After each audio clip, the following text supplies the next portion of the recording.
Jésus-Christ lui-même a reconnu l'existence et l'importance de l'Église. Jésus lui-même.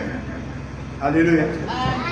Si vous lisez la Bible dans Matthieu 18, chapitre 17, la Bible dit ceci.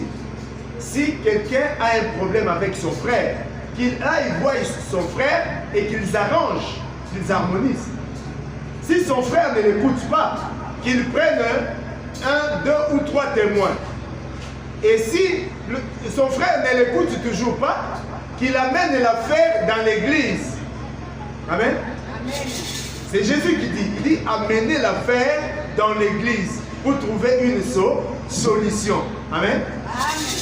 Et si ton frère n'écoute toujours pas, alors considérez-les comme un publicain, considérez-les comme un païen, considérez-les comme un infidèle. Dites Amen très fort. Et lorsque Jésus disait dans Matthieu 7, 18, il dit détruisez ce corps, je le rebâtirai en 2 jours, en 3 jours. Amen.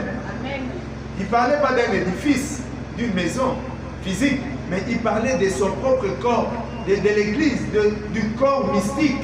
Lorsqu'il dit détruisez ce corps, je les rebâtirai en 3 jours. Il parlait de son église, de son corps. Alléluia.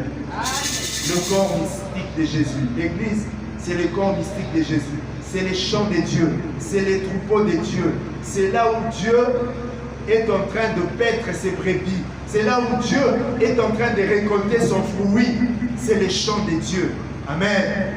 L'église, c'est la maison spirituelle de Dieu.